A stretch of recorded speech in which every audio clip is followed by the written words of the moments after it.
Sementara itu, Menteri Keuangan Purbaya Yudisadewa menyatakan dana pemerintah daerah yang disimpan dalam bentuk giro di perbankan malah akan lebih rugi. Pernyataan ini menyusul adanya pernyataan dari Gubernur Jawa Barat yang memastikan dananya tersimpan di giro bukan deposito. Purbaya pun memastikan nantinya BPK akan melakukan pemeriksaan. Pasalnya, bunga yang didapat jika dana daerah disimpan di giro akan jauh lebih merugi dibanding dalam bentuk deposito. Purbaya pun meyakinkan pihaknya belum berencana bertemu dengan kepala daerah yang membantah dananya mengendap di perbankan. Hal ini dikarenakan data yang selama ini ada berasal dari Bank Sentral. Ada yang ngaku katanya uangnya bukan di deposit tapi di checking account apa? Giro. Malah lebih rugi lagi. Bunganya lebih rendah kan? Kenapa taruh di checking ada di giro kalau gitu? Ya pasti nanti akan diperiksa BPK. Sementara itu, Gubernur Sumatera Utara Bobi Nasution merespon pernyataan Menteri Keuangan Purbaya. Bobi menyebut dana pemerintah Provinsi Sumatera Utara yang ada di bank tak sampai 1 triliun rupiah.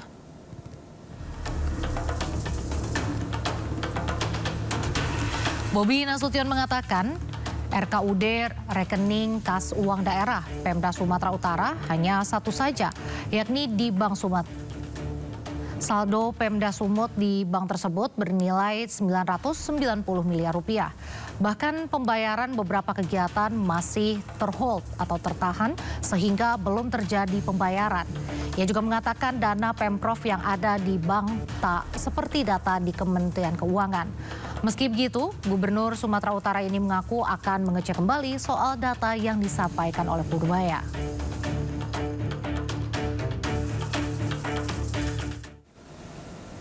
Sebelumnya, informasi sejumlah daerah memiliki simpanan di bank dengan nilai triliunan disampaikan Menteri Keuangan Purbaya Yudisadewa saat rapat koordinasi di Kementerian Dalam Negeri. Dalam rapat ini, Purbaya menyoroti perbedaan data antara Bank Indonesia dengan Mendagri yang mencapai 18 triliun rupiah. Realisasi belanja APBD sampai dengan triwulan ketiga tahun ini masih melambat. Rendahnya serapan tersebut berakibat menambah simpanan uang Pemda yang nganggur di bank sampai 234 triliun rupiah. Jadi jelas ini bukan soal uangnya tidak ada, tapi soal kecepatan eksekusi.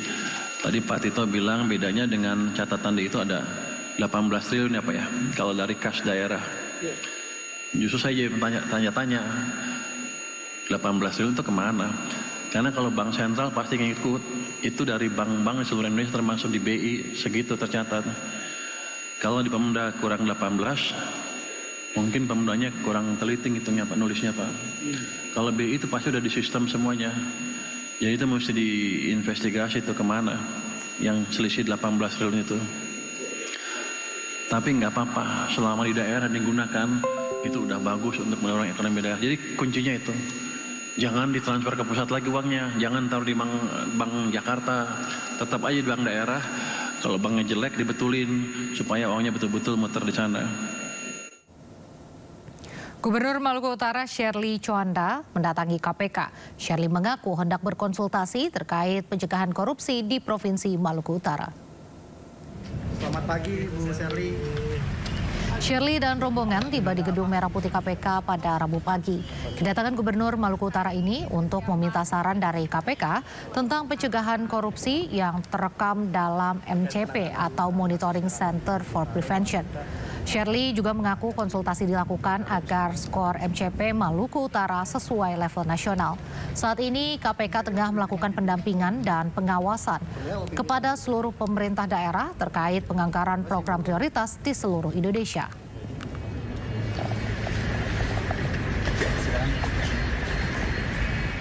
Ini lagi mau konsultasi nih, gimana kiat-kiatnya biar skor MCP-nya sesuai level nasional. Buntut penolakan visa atlet Israel di kejuaraan dunia senam, IOC larang Indonesia jadi tuan rumah Olimpiade. Informasinya usai jeda, tetaplah di Sinda Sore.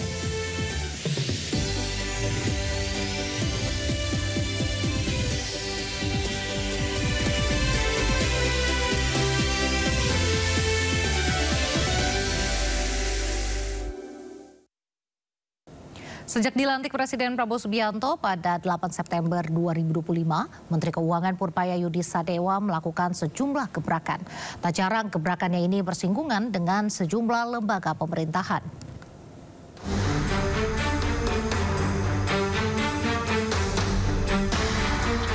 Berikut kebijakan Menteri Keuangan Purbaya Yudisadewa yang dijuluki masyarakat sebagai Menteri Koboi. Pertama, pindahkan dana SAL 200 triliun rupiah dari BI ke bank-bank himbara. Gebrakan Purbaya ini memindahkan dana saldo anggaran lebih atau SAL negara yang selama ini ditempatkan di Bank Indonesia ke sistem perbankan dalam negeri. Dana 200 triliun rupiah ditempatkan di 5 bank milik pemerintah dalam bentuk deposito on call mulai 12 September lalu. Kebijakan diatur dalam Keputusan Menteri Keuangan nomor 276 tahun 2025 dengan proporsi 55 triliun rupiah ke Bank Mandiri, BRI, dan BNI. Kemudian 25 triliun rupiah ke BTN dan 10 triliun rupiah untuk BSI. Kedua, perangi rokok ilegal. Sejumlah operator e-commerce dipanggil untuk memastikan mereka melarang penjualan rokok ilegal di platform masing-masing. Pemerintah juga mengecek penjualan produk tanpa pita cukai di toko-toko eceran dan warung kelontong. Ketiga, tidak naikkan cukai rokok 2026. Purbaya memutuskan tidak ada kenaikan harga jual eceran rokok dan tidak ada kenaikan cukai hasil tembakau atau CHT untuk tahun depan. Keempat, kejar 200 pengemplang pajak. Dari sisi penerimaan pajak, Purbaya mengejar dan dilakukan penagihan terhadap 200 penunggak pajak dengan total hingga 60 triliun rupiah. Kelima, perubahan anggaran TKD 2026. Pemerintah menambah alokasi anggaran TKD dalam APBN 2026 sebesar 43 triliun rupiah dari 649,99 triliun menjadi 693 triliun rupiah. Namun anggaran ini lebih rendah dibandingkan alokasi APBN 2025 sebesar 919,87 triliun rupiah. Purbaya menyebut hal ini dikarenakan menemukan banyak penyelewengan penggunaan anggaran TKD oleh Pemda. Kebijakan ini sempat menjadi viral, di mana sejumlah kepala daerah mendatangi Purbaya Yudi di kantornya. Keenam, perbaikan Kortex. Untuk perbaikan sistem inti administrasi perpajakan atau Kortex, Purbaya menerjunkan tenaga ahli dari luar Kemenq. Sistem administrasi perpajakan yang kerap error sejak diluncurkan 1 Januari 2025 ini akan diselesaikan pada akhir Oktober 2025. 7. Buka layanan Lapor Pak Purbaya di nomor WhatsApp 0822 4040 6600. Pelaporan terkait masalah yang ditemukan selama menggunakan layanan Direktorat Jenderal Pajak serta Ditjen Bea dan Cukai. Sejumlah sikap dan kebijakan viral juga kerap dimunculkan Purbaya. Salah satunya mengenai upaya pelunasan utang kereta cepat Jakarta-Bandung Wus. Beberapa kali ia menemui Danantara, di mana upaya ini jangan sampai membebani APBN. Bahkan polemik ini juga ditanggapi oleh Luhut Binsar Panjaitan.